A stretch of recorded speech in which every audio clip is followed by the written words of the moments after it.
Jonathan Markwell. Benjamin Ward. How are we doing? I'm good, mate. I'm good. I've got a cup of tea, so I'm happy about that. You have indeed got a cup of tea. How right. are you doing? I'm pretty good, because I've been checking out the PlayStation 4 Pro. Oh, mate, how's that going? It's pretty good. Yeah? Sony sent us one over for review. Okay. Thanks, Tony. Yeah, thanks. It's it's always appreciated to get some coverage out there. We have been testing it out. So currently, little disclaimer, I don't have a 4K TV. That's one of the things that a lot of people have been asking about is what benefit will this give me if I only have a 1080p set? Yeah. So from that point of view, I can give a fairly accurate, idea of stuff from where I stand. Yeah. Andy on the team does have a 4K TV with HDR capability, but he's not getting the 4. He's not getting the 4. Sorry, Andy. I mean, he can use it when he can, but so I went round to his and checked it out with Uncharted and The Last of Us and just Naughty Dog games. Yeah, they seem to be the ones that got the main patches. Also tried it out with Rise of the Tomb Raider as well. Okay. It seems like the Uncharted and Last of Us are the ones with the big HDR patches. Yeah. As of the time of recording, there are more patches coming out every now and then. I mean, that's interesting because Uncharted 4 looked hella good anyway. Yeah. Yeah, so that's very interesting to see how that's going to look. Yeah, I mean, it does look really nice. The way that they've done it is like, to kind of describe HDR, it gives you more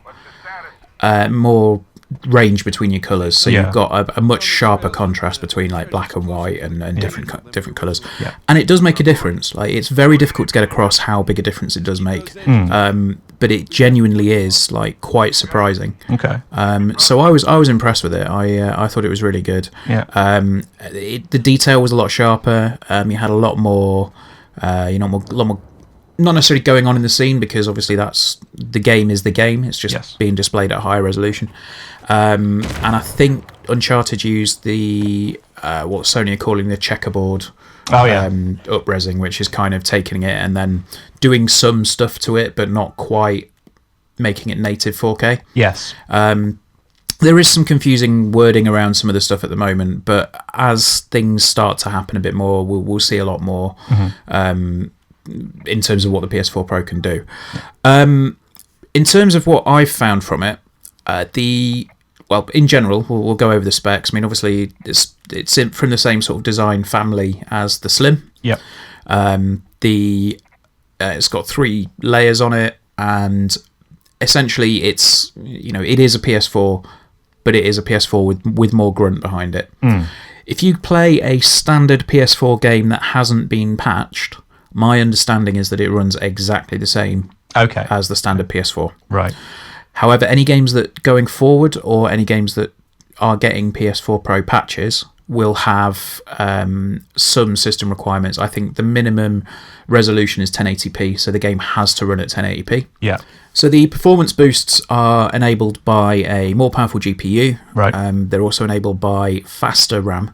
Okay. So there's the same amount of RAM. So you've still got 8 gig of GDDR5 RAM, which is super quick. But it's just better. It is. It's been working out. It's basically faster. Yeah. So you have more bandwidth available to kind of pull stuff through and make sure that it's displayed correctly. Right.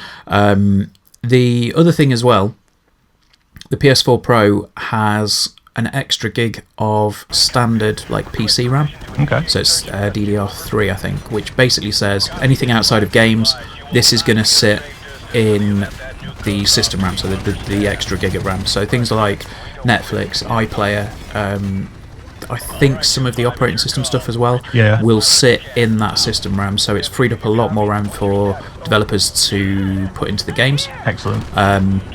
And it's also made the system a lot quicker. Okay. So switching between games and Netflix or any other apps will be a lot quicker.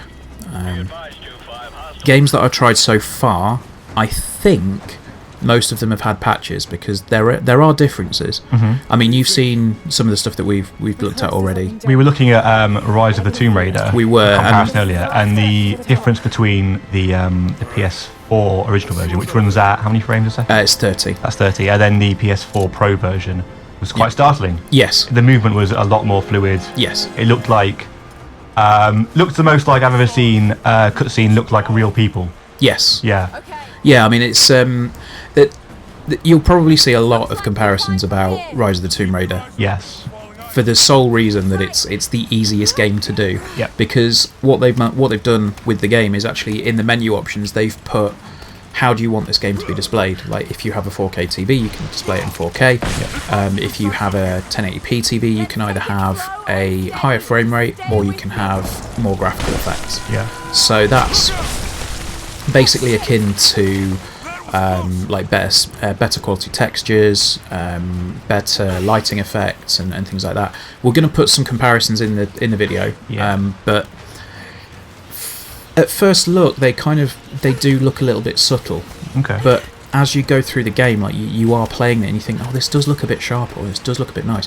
And I don't know whether that's a placebo effect because I'm playing it on I'm playing it on a console that I know should look better. It's better. So I mean, we also had a look at Battlefield 4. Battlefield 1. Battlefield 1, sorry. Battlefield Yes. 1. Thanks for that numbering, EA. We had a look at Battlefield 1, and the difference in that wasn't as obvious. No. To me, having seen a short clip for both of them. Yeah. Yeah. I mean, we'll put some pictures up as well. There was a couple of images going around NeoGAF the other day, which were a comparison between Titanfall 2 on the PS4 and the PS4 Pro. Okay. Now, after that sort of thread came up, I went over to mine and I said, right, okay, let's get a copy of this. Let's see what it looks like. Yes. So those images are kind of on the screen now. Yeah. And you can see there is a difference. Like on those ones, yes. Yeah, the PS4 Pro does look a lot sharper, and it does. Like it's not. It's really hard to say something without just going, oh, it looks sharper, it looks better. But that's essentially what it's doing. Yes. Like it's not going to fundamentally change the way that you play the games, but it does look better.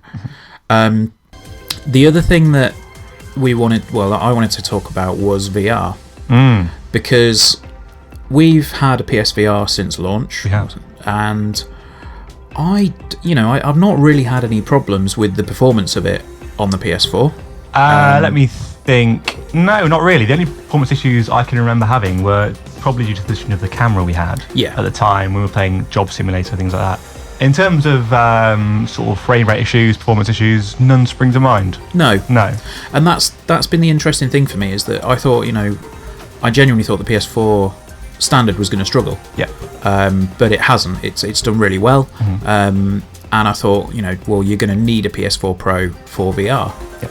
However, that's not been the case. And it's been difficult because I'm sort of trying to sit here, go, okay, right, what's the reason for the PS4 Pro? And it has made a massive difference to the VR stuff. Okay. I don't know how I can phrase it other than it feels more stable. Things like Battlezone. Battlezone's got a patch up which is basically saying that what it's going to do is take all of the assets and render them at a higher resolution, and then pull them down to 1080p or down to what the resolution of the headset is, which is called super sampling. So it's like going, here's a really, really high resolution image, and then compress it down, and it will look better on your TV. Okay. I believe that's what Titanfall's doing. I think that's probably what Battlefield's doing as well. Right. But in terms of VR, it makes a really big difference because, with Battlezone, when you go into it initially, you sort of almost got. It almost looks like I don't want to say pixel crawl because it's not, but the edges of stuff just seem to shimmer a little bit or move a little bit. Oh yeah.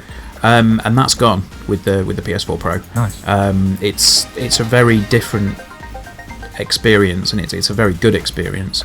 But that's not to say that the original PS4 is a bad experience, because we've all had great experiences with PSVR. And I mean, they were demoing it when we went to demo it in down in London PSVR events. They were all on PS4, regular PS4. Yes, they were. And that's absolutely fine. So obviously, I guess Sony are confident enough that it's going to run fine on PS4. I mean, I think that the thing is, like, it's the PS4 Pro. Oh, just not the mic stand. The PS4 Pro, as I said, it's figuring out who it's for. Yeah. And I think if you have a 4K TV, there is a 4K TV that does HDR. Let's just put that in there. Yeah. I think if you have that set up, it is enough reason to look at it and go, okay, I want a better performing console. It's probably worth upgrading. Yeah. If you only have a 1080p set and you don't have any interest in VR, it's a much harder sell. If you care about your games, if you care about how they run, if you care about the performance of them, it's probably a bit easier to say, yeah, go for it. But if you just want to play games, the standard PS4 will do you absolutely fine. Yeah. It's a tricky one because it's the first time this has ever been done. You know, I think a lot of people think it's going to be similar to mobile phones going forward, in that you'll have semi-regular updates throughout the course of the lifespan, and then you know, it'll chop and change with what's happening. But I can't see this being a full-on thing. I think there will be a PS5. I don't think there's going to be the PS4 will be the standard and then it will continue. Yeah. I think there will be a PlayStation 5. I think there will be another Xbox, after the Scorpio. Yeah. And that's one thing that I should probably bring up as well. A lot of people have been talking about the Scorpio and saying, oh, well, that's going to be more powerful than the PS4 It's Pro. got 6 teraflops, Ben. It does. I don't know what a teraflop is, but it's got 6 of them. I mean, the PS4 Pro has 4.2 teraflops. Okay. So, the Xbox One Scorpio has more. Yeah. 1.8 more. Yeah. Everyone likes teraflop. Indeed. Yeah. So, I mean, it depends on whether it's going to become a pissing contest with numbers. And we'll wait and see. I'm intrigued to see what happens. Yep. But the bottom line from me is, if you have a PS4 already and you want the absolute best performance that you can get on a 1080p set, and you've got the spare cash, PS4 Pro is a decent upgrade. Yeah. I should also mention, actually, the general performance of it is improved. So things like the operating system. One thing I noticed is usually when I'm trying to scroll through my friends list, it takes quite a while to load. Yep. Or it's it kind of gets about halfway down and starts to stutter while it loads in everything else. The PS4 Pro is just instant. It's straight away, everything's there. I think the important thing is it's not an essential upgrade. No, very much not. But I mean, I'm very much in between those kind of middle camps, and I don't have a 4K TV, but I do quite like a good-looking game. Yeah. So I'm kind of well, if I do buy one, I'm going to have to get a better TV as well. Sorry. So the outlay of cash all in one go. Yeah. Doesn't appeal to me massively. So I'm sort of on the fence, but less likely to get one. Okay. Yeah, and I think that's the thing. If we hadn't been sent one for review, I don't know whether I'd have picked one up. Yeah. Which is kind of the biggest thing. I mean, after using it with the VR, I think that's probably the biggest thing for me to kind of push me into looking at it. Yeah. And again, that's not to say that it's not to disparage the original PS4's performance with VR. It's still a very capable machine. I really do hope that Sony keep on the developers and say, right, you cannot have something that runs like dog shit on the PS4. Yes. But runs well on the PS4 Pro. That is going to be the only thing that makes it a problem for me. If games start suffering on the original PS4, yes, I'll be quite upset with Sony to begin with. But also, that would be unfair, I think, on all the people who bought PS4s before now. So, yeah. Like Nintendo did with the 3DS, there was that issue there as well. That's the comparison I wanted to make, was that the 3DS had the new 3DS come out, and then they actually had games that were exclusive, which was a bit shit for that. I don't think that was necessary. But Sony have outright said there will not be PS4 Pro exclusive games. It's only for enhancements. And we should also mention, actually, you can't do PS4 Pro exclusive modes. So, for example, multiplayer, you can't have it where if you've got a PS4 Pro, you can play 64 player, you can only play 32 on the PS4. And you can't have it where it will run at 30 frames per second in multiplayer on one machine and 60 frames per second on another machine, because there's an unfair advantage there. Yes.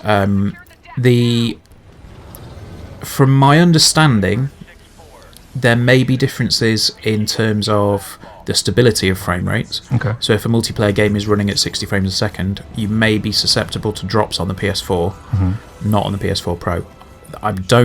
That's not set in stone. That's just what I understand. I'm going to use that as an excuse for a lot of errors when I play Infinite Warfare later. Yeah. So I mean, there's a lot of games coming out with patches. We'll put a list up in the video, and hopefully, we're going to have some more footage of PS4 Pro enabled games in this review as well. But overall, if you're looking to buy a console, you haven't jumped into the new generation yet, I can't really see any reason to not recommend the PS4 Pro. No. Unless that 90 quid is a genuine barrier, it's hard not to recommend the PS4 Pro. And interestingly, the difference between the PS4 Slim and the PS4 Pro 1TB, because the PS4 Pro comes as standard with a terabyte. Yep. The PS4 Slim terabyte is only about 40 quid cheaper. So it's a bit of a no-brainer at that point. Yeah, if you get up to the 1TB level. Yeah. Yeah. So yeah, that's it. If you guys want to check it out, we have an unboxing. We also have a size comparison of all of the PlayStation models and a bunch of other consoles, including a Game Boy Color. And yeah, we've sort of done a bit of a breakdown on there. The PS4 Pro is on sale on Friday. It's £349, and it comes with a rear USB port. That's very exciting. Which is very exciting for me, because my setup is nice and clean. Yeah. And I didn't like the USB ports on the front of the PS4. They just look a bit messy. So if for anything else, the reason to buy one is a rear USB port. Living the dream. Living the dream. Rear USB port. So yeah, that's it. Thank you for watching, guys. Thank you. Make sure you like, share, comment, and subscribe. And we will see you again soon for more PS4 Pro and more content in general. General content. General content. I'm going back to my cup of tea now. Johnny's going back to his tea. Alright, guys. See you later. Bye.